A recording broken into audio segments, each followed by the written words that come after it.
అందరికీ హాయ్ అండి. తల్లికి వందనంకి సంబంధించిన అమౌంట్ స్టేటస్ ఏ విధంగా ఆన్లైన్లో చెక్ చేసుకోవాలి అండ్ ఎలిజిబిలిటీ ఇన్ఎలిజిబిలిటీకి సంబంధించిన ఆన్లైన్లోకి సంబంధించిన ఏ విధంగా చెక్ చేసుకోవాలి అండ్ డీటెయిల్గా వాటికి సంబంధించి కూడా మీకు ఈ వీడియోలో అయితే ఎక్స్ప్లెయిన్ చేస్తాను.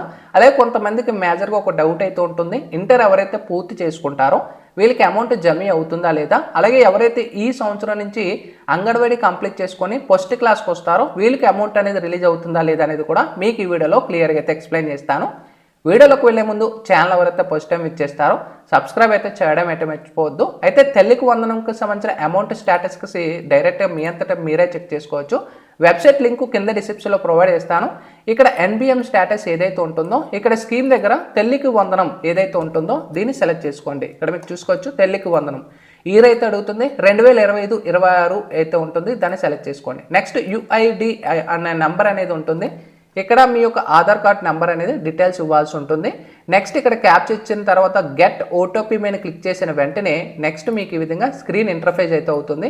మీకు క్యాప్చర్ అంటే మీకు ఆధార్కి ఏదైతే లింకప్ అయ్యిందో మొబైల్ నెంబర్కి ఆ ఓటీపీ డిజిట్స్ ఇచ్చేసిన తర్వాత మీకు ఇక్కడ చూసుకోవచ్చు డిస్ట్రిక్ట్ చూపిస్తుంది, మండల్ చూపిస్తుంది, సెక్రటరీ కోడ్ అండ్ కస్టర్ కోడ్ చూపిస్తుంది. అలాగే మనకు నెక్స్ట్ ఇక్కడ అప్లికేషన్ చూసుకోవచ్చు. మీ యొక్క ఫ్యామిలీలో ఎంతమంది అయితే స్టూడెంట్స్ అయితే ఇక్కడ ఎడ్యుకేషన్ చేస్తున్నారో వాళ్ళ నెంబర్స్ అయితే చూపిస్తా, అంటే వాళ్ళ యొక్క నేమ్స్ అయితే చూపిస్తాయి అనమాట. అప్లికేషన్ డేట్ చూపిస్తుంది. నెక్స్ట్ మీరు అప్లికేషన్ స్టేటస్లో ఎలిజిబుల్ ఇన్ఎలిజిబుల్ అని చూపిస్తుంది. ఒకవేళ ఎలిజిబుల్ అయితే మీకు అమౌంట్ అనేది క్రెడిట్ అవుతుంది. ఇక్కడ చూసుకోవచ్చు రిమార్క్స్లో ఎలిజిబుల్ అనేది చూపిస్తుంది. నెక్స్ట్ మీకు ఇంకొక క్యాండిడేట్ అయితే చూపిస్తాను. ఒకవేళ మీకు ఇక్కడ క్లియర్గా చూసుకోవచ్చు, మీకు ఇక్కడ చూసుకోవచ్చు అప్లికేషన్ స్టేటస్లో ఇన్ఎలిజిబుల్గానే ఉన్నట్టయితే ఇక్కడ చూసుకోవచ్చు మీకు ఫీజు పేమెంట్ అనేది క్రెడిట్ అవ్వదు. అండ్ రిమార్క్స్లో కూడా క్లియర్గా చూపిస్తుంది ఇక్కడ మీ యొక్క ఫ్యామిలీలో గవర్నమెంట్ ఎంప్లాయీ ఉండి లేదా మోర్ దెన్ 12,000 శాలరీ మీకు క్రెడిట్ అవుతుంది మీ ఫ్యామిలీలో అన్నా కూడా అమౌంట్ అనేది రిలీజ్ అయితే అవ్వదు. ఇక్కడ మీకు స్క్రీన్ మీద చూసుకోవచ్చు, డీటెయిల్గా మీకు చూపిస్తున్నాను. ఒకవేళ అమౌంట్ క్రెడిట్ అయినట్టయితే మీకు ఈ విధంగా పాపప్ అయితే వస్తుంది. 13,000 పర్ పర్సెంట్ అయితే మీకు క్రెడిట్ అయితే అవుతుంది. నెక్స్ట్ చాలామంది ఎలిజిబిలిటీస్కి సంబంధించి క్లియర్గా అయితే అడుగుతున్నారు. మీకు ఎలిజిబిలిటీస్కి సంబంధించి ఇక్కడ స్కీమ్ ఎలిజిబిలిటీ మనకి తల్లికి వందనం స్కీమ్ ఎలిజిబిలిటీస్ అయితే ప్రొవైడ్ చేశారు. ఇక్కడ మీకు ఇక్కడ క్లియర్గా అన్నీ కూడా మీకు కంప్లీట్గా అయితే ఎక్స్ప్లెయిన్ చేస్తాను చూసుకోవచ్చు. ఇక్కడ మెయిన్గా మీకు ఇక్కడ చూసుకోవచ్చు మీకు ఎలక్ట్రికల్ బిల్ అనేది మీకు ఇక్కడ చూసుకోవచ్చు less than 200 units monthly below అయితే ఉండాలి. అంటే ఇది యావరేజ్గా 12 మంత్స్కి అనేది కేటాయిస్తారు. నెక్స్ట్ మీ యొక్క రైస్ కార్డ్ అనేది అట్లీస్ట్ 1% హౌస్ హోల్డ్ అయితే ఉండాల్సి ఉంటుంది. నెక్స్ట్ మీకు ఇక్కడ చూసుకోవచ్చు ఇక్కడ ల్యాండ్కి సంబంధించి కూడా అర్బన్ ప్రాపర్టీ ఇవన్నీ కూడా మనం ప్రొవైడ్ చేశారు. ముందు ఇక్కడ చూసుకోవచ్చు 4 వీలర్, ఒకవేళ మీ ఫ్యామిలీలో ఎవరైనా 4 వీలర్ కానీ ఉన్నట్టయితే అమౌంట్ మీకు జమ అయితే అవ్వదు. ఓకేనా, గుర్తుపెట్టుకోండి. ఇక్కడ మనకి క్లియర్గా చూసుకోవచ్చు ఒకవేళ మీ ఇంట్లో ఎవరికైనా ఈ యొక్క 4 వీలర్ కానీ కార్ కానీ ఉన్నట్టయితే మీకు ఇన్ఎలిజిబుల్ అవుతారని చెప్తున్నారు. ఒకవేళ మీ యొక్క ఫ్యామిలీలో ట్యాక్సీస్ కానీ టాటర్స్ కానీ నడిపినట్టయితే వాళ్ళకైతే మీకు ఫీజు పేమెంట్ అయితే క్రెడిట్ అవుతుంది, వరి పడదు. నెక్స్ట్ ఎలక్ట్రిసిటీ బిల్లుకి సంబంధించి కూడా ప్రొవైడ్ చేశారు. ఇక్కడ చూసుకోవచ్చు 200 యూనిట్ల కంట తక్కువ ఉండాలి, అంటే నెలకి 200 యూనిట్ల కంట తక్కువ ఉండేలా చూసుకోండి. ఇది మనకి టోటల్గా 12 మంత్స్కి అయితే యావరేజ్గా మనకి తీసుకుంటారని చెప్తున్నారు. Next income tax rice card government employee, ఒకవేళ మీరు ఇన్కమ్ మీ ఫ్యామిలీలో ఎవరైనా ఇన్కమ్ కానీ తీసుకున్నట్టయితే ఇలాంటి వాళ్ళకి కూడా అమౌంట్ రిలీజ్ చేయము అనేది క్లియర్గా ప్రొవైడ్ చేశారు. అండ్ రైస్ కార్డ్ అయితే మీ ఫ్యామిలీలో కనీసం వీళ్ళందరూ కూడా లింకప్ అయితే ఉండాలి.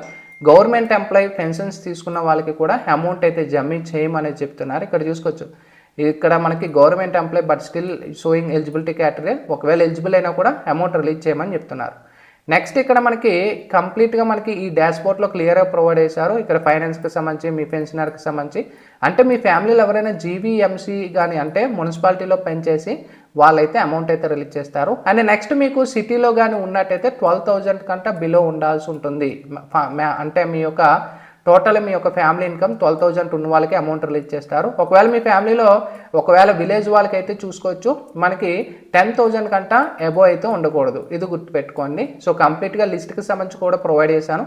ఇక్కడ మీకు వివరంగా చూపిస్తుంది ఎలిజిబుల్ ఇన్ఎలిజిబుల్ అనేది. అండ్ స్టేటస్లో కూడా ఇక్కడ చూసుకోవచ్చు పేమెంట్ డీటెయిల్స్ చూపిస్తుంది. పేమెంట్ స్టేటస్ దగ్గర మీకు అమౌంట్ క్రెడిటెడ్ ఎస్ఆర్ నోన్ చూపిస్తుంది, రిమార్క్స్ అనేది కూడా చూపిస్తుంది అన్నమాట. సో ఈ విధంగా తల్లికి వందనం అనేది మీ అంతటికి మీరే చెక్ చేసుకోవచ్చు. అండ్ తల్లికి వందనంకి సంబంధించి మేజర్గా స్టూడెంట్స్ అయితే ఒక డౌట్ అయితే అడుగుతున్నారు. ఇక్కడ మనం చూసుకోవచ్చు తల్లికి వందనం అందరికీ కొందరికా అనేది చూపిస్తుంది. ఇక్కడ అంగన్వాడీ నుంచి కొత్తగా 1వ తరగతి నుంచి వెళ్ళి పిల్లలు మరియు 10వ తరగతి పూర్తయి కొత్తగా ఇంటర్లో చేరే పిల్లల పేర్లు ప్రస్తుతం అర్హుల జాబితాలో కనబడవు.